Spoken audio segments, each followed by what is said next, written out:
श्री शिवाय नमस्तुभ्यम। हर हर महादेव, जय महाकाल। कैसे हैं आप सभी लोग?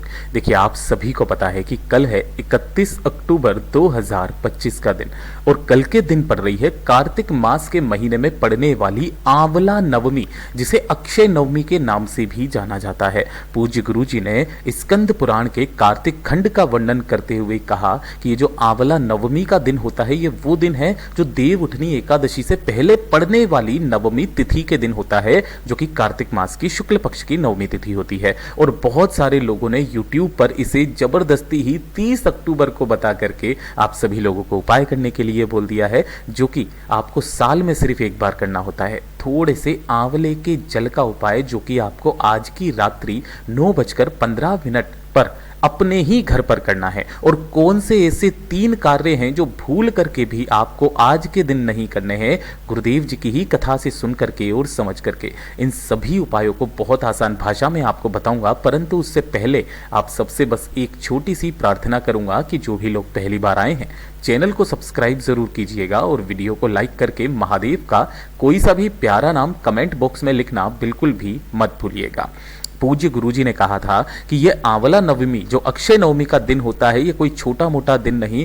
आप जो भी पूरे साल भर दान पुण्य सत्कर्म करते हैं, उनका फल आपको अगले जन्म में या उसके भी अगले जन्म में प्राप्त होता है। परंतु इस आंवला नवमी अक्षय नवमी के दिन किया गया दान पुण्य सत्कर्म जो होता है, उसका फल उस व्यक्ति को जीते जी प्राप्त हो जाता है। अगर कोई भूलवश भी आज के दिन आंवले के पेड़ के नीचे महाराज भोजन कर लेता है, तो उसके घर में कभी भी धन धान्य की कमी नहीं रहती। और यह भी कहा गया कि शाम के समय पर अगर कोई एक दीपक, गोल बाती का घी का दीपक आंवले के पेड़ के नीचे लगा भी देता है, उसके घर में महाराज कभी धन की कमी नहीं आ सकती है। उसका कुल की वृद्धि सदैव हमेशा बढ़ती रहती है, कभी भी उसका कुल समाप्त नहीं हो सकता है। इतना अद्भुत दिन होता है ये अक्षय नवमी का दिन, जो कभी क्षय ना हो उसे अक्षय कहा जाता है। इस पूरे वीडियो में हम 4 महा उपायों के बारे में बात करेंगे, जो कि आपकी अलग अलग कामना पूर्ति के लिए सिद्ध होंगे, जिसमें कनक धारा स्रोत का भी उपाय होगा। तो ध्यान से सुनना, समझना। सबसे पहले बात करते हैं हमारे पहले वाले उपाय की। अब देखिए, पहला वाला जो उपाय है, गुरुदेव ने किन लोगों को करने के लिए कहा था। गुरुदेव ने कहा कि अगर आपके परिवार में कोई भी व्यक्ति है जो बहुत ज्यादा बीमार रहता है, जिसे आपको आज की रात्रि 9:15 पर करना है। कोई भी व्यक्ति है जो बहुत ज्यादा बीमार रहता है, डॉक्टर के चक्कर पे चक्कर लग रहे हैं, या फिर वो उसकी तबीयत ऐसी है कि केवल खर्चे हो रहे हैं लेकिन उनकी तबीयत में बिल्कुल भी सुधार नहीं हो रहा है। चाहे कोई बड़ा बूढ़ा व्यक्ति हो, चाहे कैसा भी उसके शरीर में हो, कोई नसों ने कार्य करना बंद कर दिया है, किसी तरीके की शरीर में कोई गठान हो गई है, लकवे से संबंधित कोई समस्या है, मांसपेशियों से संबंधित कोई समस्या है, हड्डियों में चढ़चढ़ की ध्वनि सुनाई देती है, एक छोटा सा काम आज की रात्रि करना है। गुरुदेव ने कहा 1 लोटा शुद्ध जल लेना है अपने घर का तांबे के कलश में। ठीक है, इस तरीके से आपको तांबे के कलश में जल ले लेना है और आपको लेना होगा इस तरीके से आंवला। अब देखिए, अगर आपको इस तरीके का आंवला मिल जाता है तो बहुत अच्छी बात है, लेकिन अगर ऐसा आंवला नहीं मिलता है तो 4 से 5 दाने, जो इस तरीके से सूखा आंवला आपको मार्केट में बहुत इजीली मिल जाएगा, इस तरीके से आपको आंवला लेना है और इसी आंवले के टुकड़ों को इसी वाले जल के अंदर आपको डाल देना है। ठीक है ना, ये बन चुका है आंवले का जल। अब रात्रि के समय कार्तिक मास की शुक्ल पक्ष की जो नवमी तिथि यानी कि अक्षय नवमी के दिन रात्रि के समय 9:15 पर, जिस समय पर जितनी भी महाविद्याएं होती है, जितनी भी शक्तियां होती है, वो सब की सब शिव का अनुमोदन करती है, महादेव का अनुमोदन करती है। इस समय पर आपको, अगर आपके घर में कोई शिवलिंग विराजित है तो वहां कर सकते हैं। अगर आपके घर में शिवलिंग नहीं है तो फिर आपको किसी भी एक पार्थिव शिवलिंग का निर्माण करके भी कर सकते हैं, या फिर आपके आसपास कोई भोलेनाथ का मंदिर हो तो वहां पर आप चले जाइए। यहां पर शिवलिंग के पीछे की तरफ खड़े होकर के उत्तर दिशा की तरफ में मुख करके दोनों हाथों में आपको उस कलश को पकड़ना है और जो बीमार व्यक्ति है उसका नाम बोलना है, गोत्र बोलना है और जिस तिथि को कर रहे हो, कार्तिक मास की शुक्ल पक्ष की अक्षय नवमी तिथि, इस तरीके से बोल करके इस संपूर्ण आंवले के जल को भोलेनाथ की शिवलिंग पर समर्पित करना है। श्री शिवाय नमस्तुभ्यम मंत्र का स्मरण करते हुए जो भी जल जलाधारी से बहकर नीचे की तरफ आएगा, उस जल को आपको उसी कलश के अंदर एकत्रित करना है, रोकना है और उसे ले जाकर के जो भी बीमार व्यक्ति है उसका आचमन करा देना है। पूरे साल में सिर्फ ये एक ऐसा दिन होता है अक्षय नवमी का दिन, जिस दिन इस उपाय को किया जाता है, बड़ी से बड़ी बीमारियों को खत्म करता है। पूज्य गुरु जी का बहुत अद्भुत और अचूक उपाय है, जरूर कीजिएगा। और ये दूसरे नंबर का तो उपाय आप सभी लोगों को करना है। ये खास करके किन लोगों को करना है? देखिए, अगर आपके जीवन में धन को लेकर के समस्याएं हैं, पैसा नहीं आ रहा है, आपने कोई कर्ज लिया है, कर्ज चुकता नहीं हो रहा है, कोई लोन चुकता नहीं हो रहा है, कोई व्यापार है, दुकान है, फैक्ट्री है जो अच्छे से नहीं चल रही है, धन को लेकर के कभी ना कभी आपके जीवन में समस्याएं बनी हुई रहती है, एक छोटा सा काम आज के दिन करना तो भूलना ही नहीं है। मात्र आपको एक लोटा जल, सबसे पहले तो क्या करना है, एक लोटा जल आपको लेना है तांबे के कलश में, और एक दीपक आपको तैयार करना है। यहां पर मैं आपको बता देता हूं, फोटो नहीं है मेरे पास, कुछ इस तरीके से आपको दीपक तैयार कर लेना है, गोल बत्ती का, घी का दीपक, ठीक है। इन दोनों को लेकर के आपको पहुंचना है भोलेनाथ के मंदिर में, शिवलिंग के पास, और वहीं पर आपको बैठ जाना है।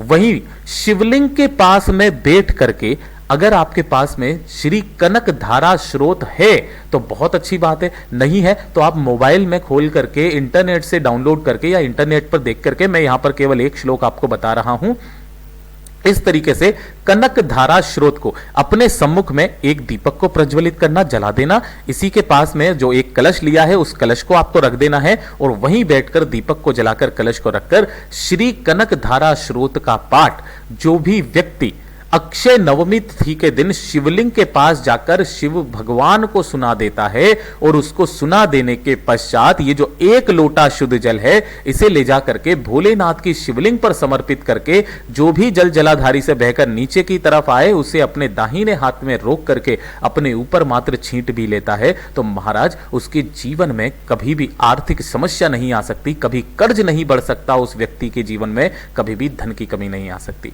पूज्य गुरु जी का बहुत अद्भुत और अचूक उपाय है, जरूर कीजिएगा। और यह है तीसरे नंबर का उपाय जो कि आपको आज के दिन करना ही करना है। यह खास करके किन लोगों को करना है कि अगर आपको जीवन में सफलता नहीं मिल रही है ना, कोई ना कोई कार्यों में बाधाएं आपके हमेशा उत्पन्न होती चली जा रही है ना, आपके कार्यों में बाधाएं उत्पन्न हो रही है, या फिर कोई कार्य बन नहीं रहे हैं, चाहे वो कोर्ट केस से संबंधित हो, नौकरी से संबंधित हो, आपके कार्यों में एक के बाद एक रुकावटें उत्पन्न हो रही है ना। नौकरी के लिए जाते हो, नौकरी नहीं लगती है, धन कमाना चाहते हो, व्यापार खोला वो ठप हो गया, बहुत सारी समस्याएं जीवन में बनी हुई है। एक छोटा सा काम करना, आप जिस काम के लिए जाओगे सफल होकर के लौटोगे, ये खुद पूज्य गुरु जी के वचन हैं।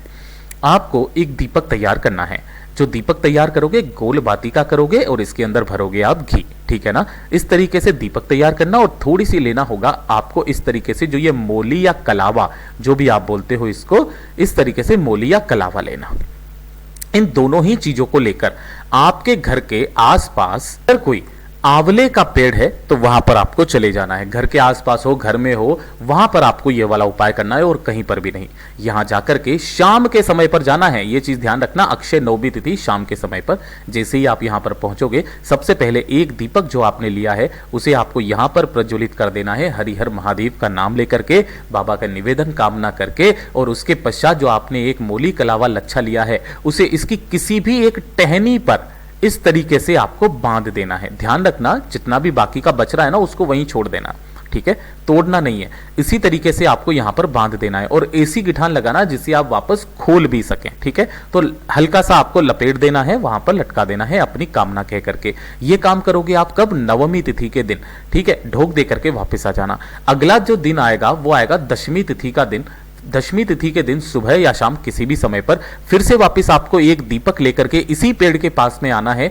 इस एक दीपक को यहां पर प्रज्वलित करना है, जलाना है, और जला करके कामना बोलकर ये जो आपने मोली कलावा लच्छा लिया था इसे यहां से निकाल लेना है, खोल लेना है, और खोल करके घर पर आकर के इसी वाले कलावे को जो व्यक्ति अपने दाहिने हाथ की हथेली पर कलाई पर बांध करके जिस कार्य के लिए भी निकल जाता है महाराज, उसका सफल होना तय है। ये शिव तत्व है, जिस व्यक्ति ने भी ये उपाय किया है उसके जीवन की जितनी भी अड़चने हैं वो समाप्त होने लगी है। पूज्य गुरु जी का बहुत अद्भुत और अचूक उपाय है, जरूर कीजिएगा। और आज के इस वीडियो का सबसे आखिरी, सबसे अंतिम उपाय है जो कि है चौथे नंबर का उपाय। और गुरुदेव ने इस वाले उपाय को करने के लिए कहा कि अगर आपके परिवार में कोई भी व्यक्ति है जो बहुत ज्यादा बीमार रहता है ना, या फिर उसकी शारीरिक, किस तरीके की, जो शारीरिक कष्ट हैं वो शारीरिक कष्ट उसके खत्म होने का नाम नहीं ले रहे हैं। कभी जोड़ों का दर्द, कमर का दर्द, कंधों का दर्द, बहुत सारी बार ऐसी समस्याएं आती है, तो ये वाला उपाय सिर्फ और सिर्फ किया जाता है अक्षय नवमी तिथि के दिन। आपको किसी भी एक पात्र में, तांबे के पात्र को छोड़ करके आपको जो पात्र मिल जाता है उस पात्र में आपको लेना होगा गौ माता का, गाय का कच्चा दूध। अगर पूरा भर सके तो अच्छी बात है, नहीं है थोड़ा सा दूध भरना, ऊपर से आपको अपने घर का जल भर लेना है। और इसी जल को ले जा करके जो व्यक्ति अपना नाम और गोत्र बोलकर हरिहर महादेव के नाम से आंवले के पेड़ में समर्पित कर देता है महाराज, उसके शरीर की जितने भी कष्ट होते हैं, दुख दर्द होते हैं, वो खत्म होते हैं। और अगर आपके परिवार में कोई भी छोटा बच्चा है जिसे कोई नजर, जादू टोना टोटका लग गया है ना, जादू टोना टोटका की वजह से क्या होता है कि उसको खाना पीना नहीं लगता है, उसकी तबीयत सही नहीं रहती है, किसी भी बच्चे के लिए ना, एक छोटा सा उपाय आज के दिन करना बिल्कुल भी मत भूलिएगा। आटे का आपको एक चौमुखी दीपक तैयार करना है, जिसके अंदर आपको 4 लंबी बातियां इस तरीके से लगा देनी है। और इसके अंदर आपको भरना होगा, आधा इसको भरोगे तिल के तेल से और आधा भरोगे सरसों के तेल से, ठीक है ना। इस तरीके से आपको तिल और सरसों का, दोनों का तेल इसके अंदर भर देना है। और उसके पश्चात इन सभी बातियों को आपको प्रज्वलित कर लेना है, जला लेना है।